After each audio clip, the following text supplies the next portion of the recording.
All of you senior leaders have been very successful in your careers. But how do you continue your success into the future with how fast things are changing? How can you avoid being overwhelmed by this constant change when you're still trying to run your companies?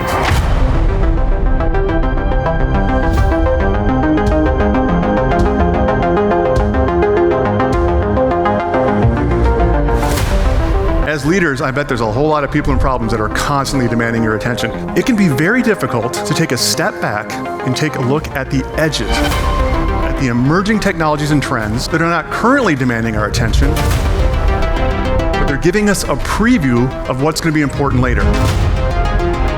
So as a futurist, I'm trying to help you be more proactive now so you can be less reactive later.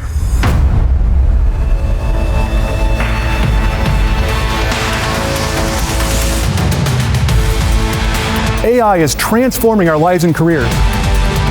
But what does this mean for your life and your career?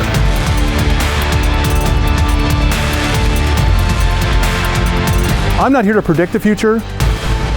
My goal is to help you create your preferred future. The number one word I hear from senior leaders is overwhelmed. They already have so much on their plates, but they also need to know about the emerging trends and technologies that could impact them. So my role for each keynote and workshop is to deliver three things. First, give leaders a framework to proactively spot emerging trends and technologies and understand what's important and what's not. Then, share insights to shift their perspective and develop a futures mindset. And finally, identify specific actions they can immediately apply to their work so they can be future ready. Technologies don't emerge in a vacuum.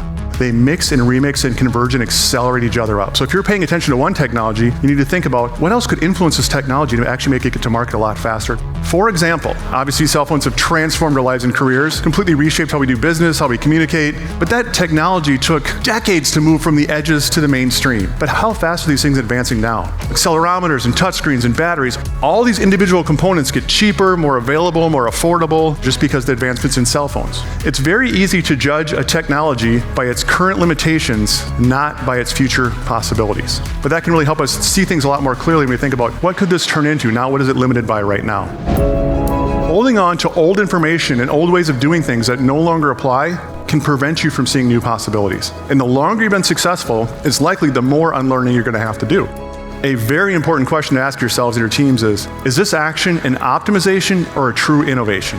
Are we truly innovating and creating something new, a new approach to a problem, a new product, a new service, a new way we do business? For example, humanoid robots.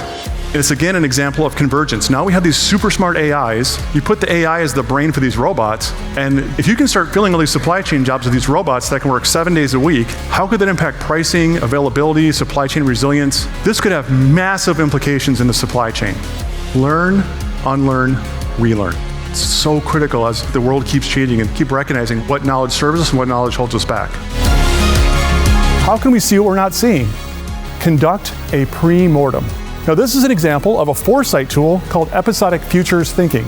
Imagine that it's 3 years in the future and a key product or a key service, something really important for your company has failed. So you kind of mentally time travel to 3 years from now and look back and think, what happened? Why did it fail? This is an amazing thought experiment that you can do with your team to start identifying the challenges at the edges right now before they're too big to do something about it. With how fast the world is changing, being resilient is no longer enough. But if you pay attention to the edges, you anticipate the what ifs, the what thens, and be willing to unlearn, and have a bias toward action, you can become future ready. You can stay relevant and competitive well into the future. What actions will you take to be future ready?